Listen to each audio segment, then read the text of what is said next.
So here's a puzzle for you. What happens when a company lands a 5-year, $3 billion deal with Meta Platforms, and its stock, we're talking NBIS, immediately tanks nearly 10%? It seems like a complete contradiction. Exactly, and that colossal contradiction is what we're digging into today.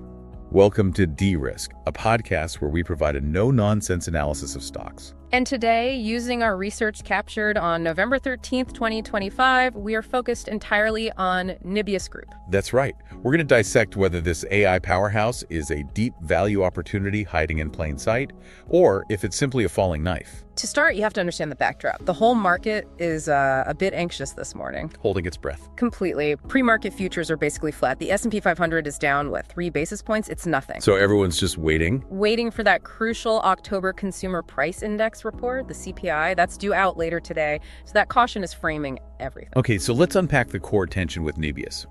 This company, formerly part of Yandex, is a pure-play AI infrastructure firm. And the growth story, the bull case, is phenomenal. It's undeniable, right? 355% year-over-year Q3 revenue growth. That's over $146 million. Which is what led to that massive generational $3 billion Meta contract. On paper, it looks like an absolute growth engine. I mean, some valuation models have this stock, which is around $94 now, valued anywhere from $144 up to over $1,000 a share.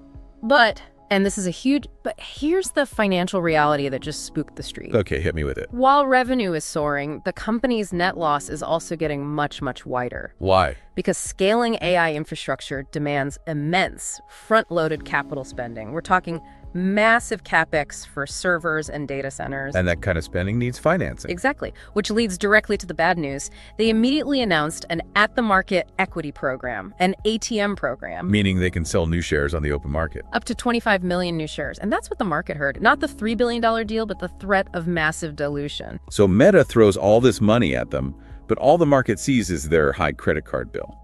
That's really the conflict here. That's it in a nutshell. So how is this playing out with traders? It looks like sentiment is just completely divided. It is. The options market is actually pretty optimistic.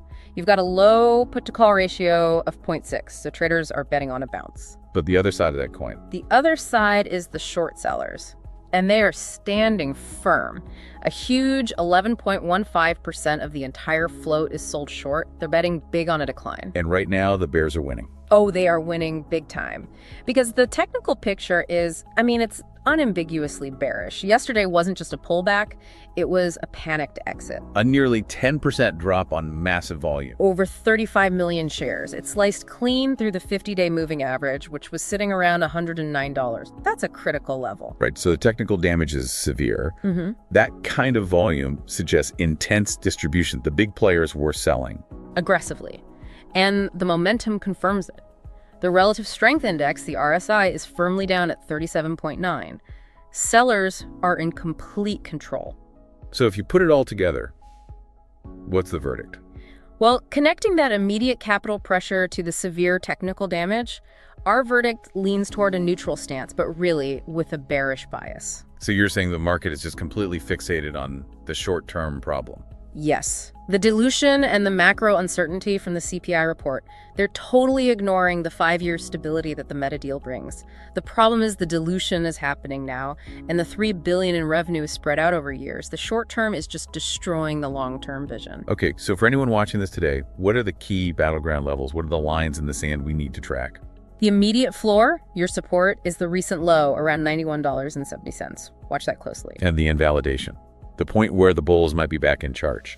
That's the key resistance. It's that 50-day moving average it just broke, now at $109. If you see a sustained close back above that level, then this whole bearish thesis is in trouble. But until then, the sellers have the advantage.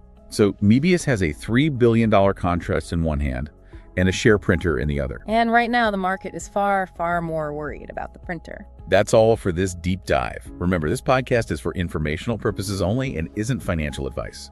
Do your own research or consult with qualified financial advisors before making any investments. Thanks for tuning in. Catch you in the next episode.